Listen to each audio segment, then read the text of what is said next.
നമസ്കാരം. നമ്മളുടെ ചില സുഹൃത്തുക്കളൊക്കെ നമുക്ക് തരുന്ന ചില ഗിഫ്റ്റിന് ചിലപ്പോൾ നമുക്കൊരു വിലയും കാണത്തില്ല. നമ്മൾ ചിലപ്പോൾ അവരുടെ സ്നേഹം അറിയത്തില്ല. ഞാൻ പറയാൻ കഴിഞ്ഞാൽ എൻ്റെ ഒരു സുഹൃത്തിൻ്റെ വീട് മാറ്റം, അവൻ്റെ ഫാദറൊക്കെ ചിലപ്പോൾ വീട് മാറണം. അപ്പോൾ വളരെ വർഷങ്ങൾക്ക് മുമ്പ് നടന്ന സംഭവമാണ്. ഞാൻ കോളേജിൽ പഠിച്ചുകൊണ്ടിരിക്കുന്ന സമയത്ത് നടക്കുന്നതാണ്. അങ്ങനെ വീട് മാറ്റത്തിന് ഈ എൻ്റെ സുഹൃത്തിൻ്റെ ഫാദർ ബോംബെ കുറേ നാൾ വർക്ക് ചെയ്തതാണ്. അപ്പോൾ അവിടുത്തെ കുറച്ച് മറാഠി ആൾക്കാർ, അത് മറാഠികൾ പുള്ളിയുടെ സുഹൃത്ത് ഒരു ഫാമിലി ഈ വീട് മാറ്റത്തിനായിട്ട് ഫംഗ്ഷനായിട്ട് അറ്റൻഡ് ചെയ്യാൻ വന്നു. അവർ ഇവർക്ക് ഒരു ഗിഫ്റ്റ് കൊടുത്തു. ഗിഫ്റ്റ് തുറന്ന് നോക്കിയപ്പം ഒരു വെള്ളി പൂശിയ വെള്ളി കളർ ഉള്ള ഒരു ഗണപതി പ്രതിമയാണ്. അപ്പോൾ ഈ എൻ്റെ സുഹൃത്തിൻ്റെ ഫാമിലി ക്രിസ്ത്യൻസാണ്. പ്രത്യേകിച്ച് അവിടുത്തെ ആൻറ്റിക്ക് ഇങ്ങനത്തെ കാര്യങ്ങളൊന്നും ഇഷ്ടമല്ല. അപ്പം സുഹൃത്ത് കൊണ്ട് കൊടുത്ത ഒരു ഗിഫ്റ്റാണ്, അത് കളയാനും വയ്യ. അപ്പോൾ അവരെന്താ വെച്ചാൽ ഇതൊരു ഷെൽഫിൽ കൊണ്ടുവന്ന് അവരിങ്ങനെ മാറ്റി വെച്ചിരുന്നു.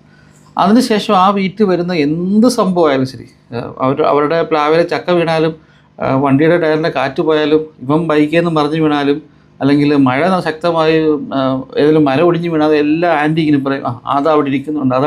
അവരുടെ വിശ്വാസം ശരിയാവുന്നില്ല. അവസാനം ഈ സഹിയിട്ട് അങ്കിള് ഒരു ദിവസം ഞങ്ങളോട് പറഞ്ഞു, ഇത് എവിടെയെങ്കിലും കൊണ്ട് കൊടുക്ക്, 10,000-1500 രൂപ കിട്ടും, അത് നിങ്ങൾ എടുത്തങ്ങ് ചിലവാക്കിക്കോളാൻ പറഞ്ഞു. അങ്ങനെ ഞങ്ങൾ ഈ ഇത് എടുത്തുകൊണ്ടൊരു കടയിൽ കൊണ്ട് കൊടുത്തു. ചെറിയൊരു കടയിൽ, നമ്മൾ ഈ ചെറിയ തട്ടാന്മാരൊക്കെ ഇരിക്കുന്ന ചെറിയ കടകളില്ല. അപ്പോൾ അവരിങ്ങനെ ചിലപ്പം വലിയ ജ്വല്ലറി അല്ല, ചെറിയൊരു കടയിൽ കൊണ്ട് കൊടുത്തിട്ട് ഞങ്ങൾ പറഞ്ഞു, ചേട്ടാ അതിന് വില പറയാൻ പറഞ്ഞു. അദ്ദേഹം ഇങ്ങനെ വില നോക്കി, കുറേ തൂക്കമൊക്കെ നോക്കി. അദ്ദേഹം പറഞ്ഞു അതങ്ങനെ ഇങ്ങനെ എന്നൊക്കെ പറഞ്ഞിട്ട് ഞാൻ പറഞ്ഞു എത്ര രൂപ കിട്ടും? അദ്ദേഹം പറഞ്ഞു 15,000-16,000 രൂപ കിട്ടുമെന്ന് പറഞ്ഞു. ഞങ്ങൾ സത്യം പറഞ്ഞ് ഞെട്ടിപ്പോയി. നമ്മളൊരു 1,500 രൂപ പ്രതീക്ഷ ചെന്നേ.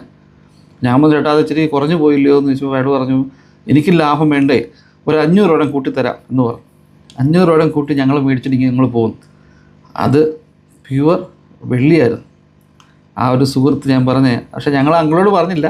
കുറേ ദിവസം അതിന് ഇഷ്ടംപോലെ ഷവർമ ഞങ്ങൾ കഴിച്ചു. കുറേ നാൾക്ക് ശേഷം, എനിക്കൊന്ന് വർഷങ്ങൾക്ക് ശേഷമാണ് ഞങ്ങൾ ഇത് അങ്ങളോട് പറയുന്നത്. പറഞ്ഞു കഴിഞ്ഞപ്പോൾ അങ്ങനെ ഒത്തിരി വിഷമം തോന്നി. കാര്യം ഞാൻ സുഹൃത്ത് തന്ന അത്രയും സ്നേഹത്തോടെ കൊണ്ടു തന്ന ഒരു ഗിഫ്റ്റിനെ അവരങ്ങ് വെറും ഇഗ്നോർ ചെയ്ത് വിട്ടതല്ലോ എന്നൊരു വിഷമം. ഞാൻ പറഞ്ഞേ, നമ്മുടെ കൂടെയുള്ള സുഹൃത്തുക്കൾ നമുക്ക് ചെറുതോ വലുതോ ആയ ചില സാധനങ്ങളിപ്പോൾ നമുക്ക് തരും. അത് പല സന്ദർഭങ്ങളിലായിരിക്കും. പക്ഷെ നമ്മളതിൻ്റെ ചുമ്മാ അതിൻ്റെ വാല്യൂ കാണാതെ കളയുന്നത് പറഞ്ഞാൽ ശരിക്കും വലിയ ദോഷമാണ്. Thank you.